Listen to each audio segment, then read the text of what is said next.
Hello everyone, मैं आपसे एक बात शेयर करना चाहती हूँ। मैं एकादशी का व्रत नहीं रखती थी, पर जब मैंने योगा करवाती थी तो एक मेरी स्टूडेंट आती थी। उन्होंने बोला कि एकादशी का व्रत रखो, उसके करने से आपको जब अंत समय निकट आएगा तो भगवान आपको अपनी शरण में लेके जाएंगे और जितना हो सके आप भगवान का नाम लें। फिर देखो भगवान की कृपा, मेरी बड़ी बहू के मम्मी पहले नानी के पास थे कृष्णा लड्डू गोपाल, फिर उसके बाद उनकी मम्मी के पास आई। उनकी मम्मी के डेथ के बाद वो अपनी पड़ोसन को दे आई और बताती है कि मुझे कि लड्डू गोपाल मम्मी मैंने वहाँ पर उनके घर में दिया है, तो मेरे मन में आया कि उनको क्यों तुमने दिया, मेरे पास लेके आओ, मैं उनकी सेवा करूँगी। जब से वो मेरे पास आए हैं, पहले मैं नॉनवेज कभी कभार खाती थी, उसके आने के बाद मेरे अंदर इतना चेंजेस आया। और अनिरुद्ध महाराज जी की मैं कथा भी सुनती थी, भागवत उनकी सुनती थी, और उनके सुनने से मेरे अंदर इतना चेंज आया कि मैंने अपने बच्चों की शादी के बाद सारा ध्यान अपने भगवान की तरफ और लड्डू गोपाल की सेवा में लगा दिया। मुझे लड्डू गोपाल की सेवा करना बहुत ही अच्छा लगता है।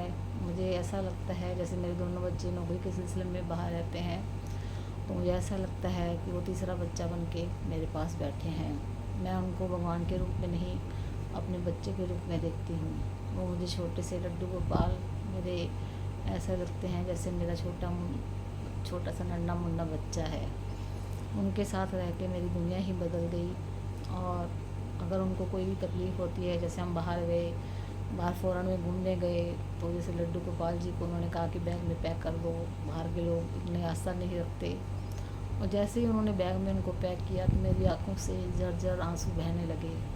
ऐसे लगा जैसे कि मेरे बच्चे को किसी ने बंद कर दिया, उसको सांस भी नहीं आ रही, और जब तक वो मेरे पास नहीं आए मुझे शांति नहीं मिली। अब ऐसे लगता है कि वो मेरी जान है। मुझे उनके साथ बहुत ही अच्छा लगता है। ऐसे लगता है मैं अकेली नहीं हूँ, वो मेरे साथ हैं।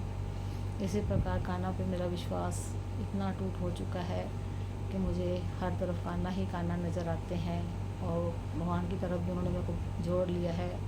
अब मुझे किसी से बात करना भी ज़्यादा अच्छा नहीं लगता। अब मुझे यही लगता है कि मैं भगवान के नाम में रहूँ। जैसे वीडियो बनाती हूँ, वीडियो में दिल लगा रहता है मेरा, उसमें भी भगवान के बारे में भजन भी सुनाती हूँ। ये नहीं है कि बिल्कुल नहीं है, थोड़ा बहुत एंटरटेनमेंट भी करना पड़ता है संसार में रह के, मन को थोड़ा सा चेंज भी करना पड़ता है। पर भगवान ने मुझे अपने साथ जोड़ा है। लड्डू गोपाल जी का बहुत बहुत शुक्रिया। आप भी भगवान की चरणों में अपनी सेवा करें, भगवान के चरणों में, और उनके जितना नाम हो सके लें। संसार में रहकर अब ज़रूरी नहीं है कि भगवान का नाम बैठे बैठे लें के बगैर पे, आप खाना बनाते समय भी बोल सकते हैं। जैसे कृष्णा जी का महामंत्र है, हरे राम राम राम हरे हरे, हरे कृष्ण कृष्ण कृष्ण हरे हरे। ये मंत्र का जाप आप कभी भी ले सकते हैं, बैठ के, उठ के, चलते फिरते, जैसे भी आपका दिल करे। भगवान ये नहीं कहते कि सारा ध्यान मेरी तरफ ही लगाए रखो। रोटी बनाते हुए भगवान का नाम ले सकते हैं, चलते फिरते भी ले सकते हैं, कहीं भी जाएं तब भी ले सकते हैं, क्योंकि लास्ट में जो हमारा पॉइंट यही है कि उस भगवान के पास हमें जाना है। अगर हम अच्छे कर्म करेंगे तो हमें भगवान अच्छा फल देगा। अगर हम ये जीवन निंदा चुगली इधर उधर की बातें में लगा देंगे तो किसका नुकसान है। मनुष्य जन्म हमें बहुत मुश्किल से मिलता है, इसलिए सत्कर्मों की ओर ध्यान दें, दुनियादारी भी निभाएं और भगवान की तरफ भी ध्यान दें। जैसे 45+ में हो जाते हैं हम लोग, बच्चों की शादियाँ हो जाती हैं, जहाँ जिम्मेदारियाँ ख़त्म हो जाती हैं, तो कोशिश करें अधिक से अधिक भगवान का नाम लें, भागवत कथा सुने, और संसारिक नियम भी अपनाते रहें। जिसको ज़रूरत है उसकी सहायता भी करें। अगर आपको मेरा वीडियो अच्छा लगता है तो please like, subscribe, comment, share अवश्य करें। वीडियो देखने के लिए धन्यवाद। हरे कृष्णा।